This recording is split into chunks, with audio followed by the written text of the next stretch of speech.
I feel like me personally, I can tell when someone is shitting. I know like that's so arbitrary, but I'm like, these bird noises, your heart isn't in it. Your heart isn't in this extended synth, I can tell. I'm Arielle Lana from Brooklyn Magazine, and this is All Hours. And I'm here with Jaboukie Young White. He's a comedian, actor, musician, writer from Chicago, but now lives in Brooklyn. Yep. Thank you for coming on the show. And we're at 99 Scott, so thank you, 99 Scott, for having us. Yeah. Shouts out. Shouts out. I've often said that DJs and comedians are similar in the fact that they improvise, they read the room, they rely on timing and flow. What do you think about that? I am always saying that. Like, I say this all the time. That's crazy. Really? When did you make that connection? I made it, I told this to James Blake in 2022. Okay, well, I did it before that, so. Okay. No, Do you have a tweet about it? No, I don't. I don't have a paper trail, but yeah, that's something that I've thought for a long time where like, I think for me, the thing in common is you have this body of things. It could either be jokes or songs, and you have an idea of how it's gonna go in your head, but once you get to the room, it's really a dance between you and the audience, like what you had imagined and what they're giving you in the moment. Yeah. So it is kind of really similar in that way. That's crazy that you made that connection. Oh my God, I hate outdoor comedy. Oh, do you? It doesn't work. It doesn't work. Like, Why not? I think my agent might hate this, but don't book me for that, please. If there's not a ceiling, I don't want to perform there. I don't. Just because like, with laughter, you need it to be contained and you need to be able to catch the vibe. And at a festival, the vibe just floats away. Yeah. There's like, it's so dissipated. It's hard to feel the crowd and get a pace going and get a vibe going. It just floats away. Is Basement the Berghain of Bushwick, even though it's not in Bushwick? It's funny because I went to Basement first, and then I was like, oh, okay, now I see what's happening. Honestly, it might be the Berghain of the United States. I don't think there's anything else in the country like it. Yeah. And correct me if I'm wrong. You know what? Actually, I'm gonna say that there is nothing in the country like it because then people will put me onto all the cool clubs. Yeah. Okay. Like, you're so stupid. You need to go to blah blah blah. So there is no club better than Basement in the United States. In any city. Better. I've never seen. Is that where you're going? Because I never see you out, and I'm always out, but I don't go to Basement that often. That's because I'm. You're hiding from me. Yeah, I'm incognito. What's your ideal night out? My ideal night, ooh, okay. My ideal night is, it starts at like 7. Okay. I want to do something cultural, okay? I want to see like a play or go to an exhibit opening. Ideally something that my friend is in, maybe a dinner party that my friends are throwing, something like that. And then like at 10, like a gay guy birthday party or like a straight person birthday party even, but preferably gay guy birthday party.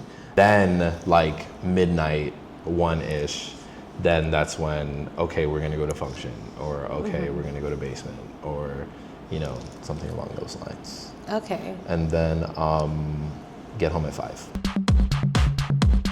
But speaking of Chicago, was like growing up with dance music just normal for like kids? Yeah, it was also kind of normal for me. My dad DJ'd a lot growing up. Oh. And he really came from like Sound Clash, Yes. Jamaican culture sort of. So he had these gigantic like subwoofers and tweeters and stuff like that. And he would mostly do like dance hall and reggae and like rock steady, lovers rock, ska. Like he was specifically focused on that. But then he would also do steppers nights. Nice. Are you familiar with step music? No. Step in the Name of Love. Step music I think might be Chicago specific. Okay. And it was like, it is the most grown and sexy genre of music. A lot of wind chimes. Okay. Like maybe 50% wind chimes. Every song sounds like a satin 2-piece.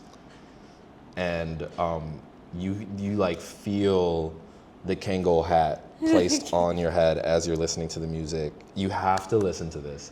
It is like I think you really, I'm not even at the age yet where I can fully appreciate it. I think Yeah. I need a few more years and then I'll Steppers. truly get it.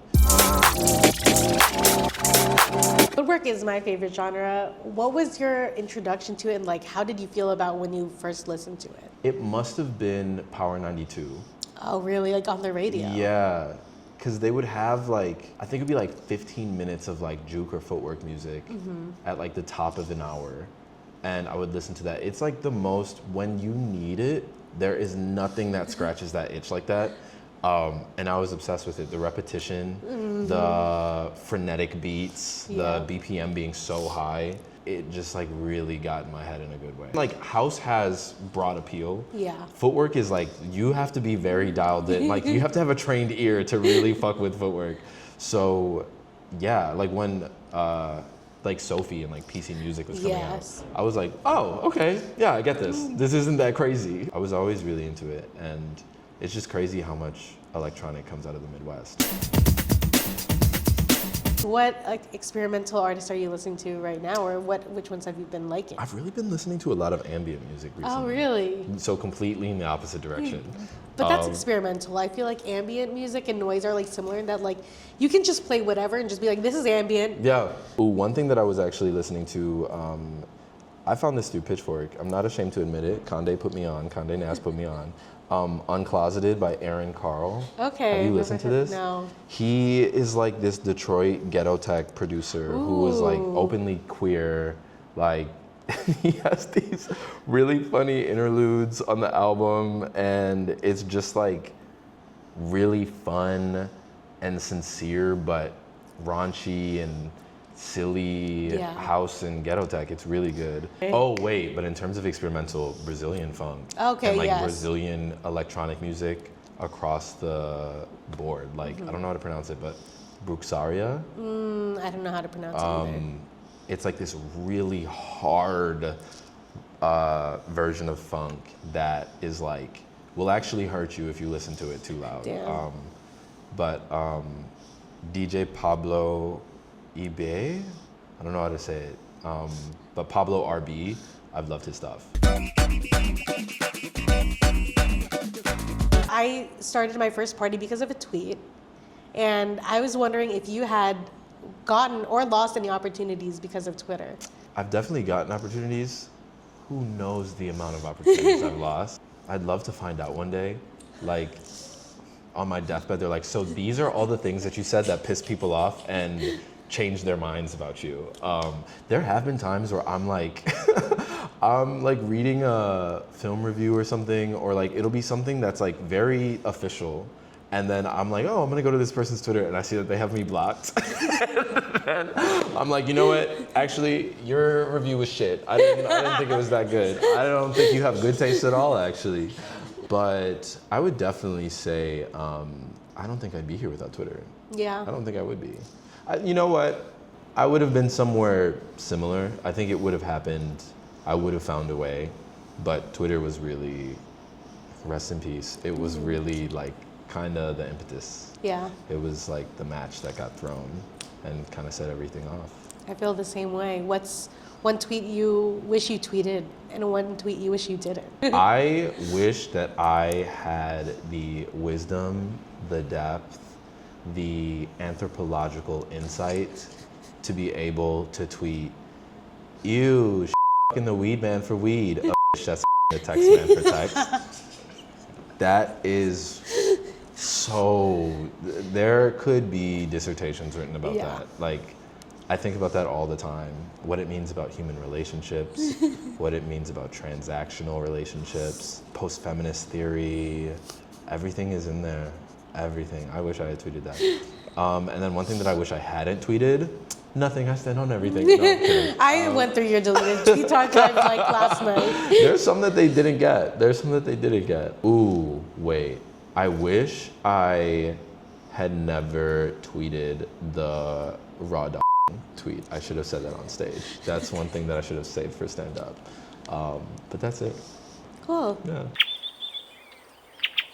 If you're watching this, I might be on tour right now. I'm hitting the US in April, May, and June. And then if you're watching this years later, I still might be on tour.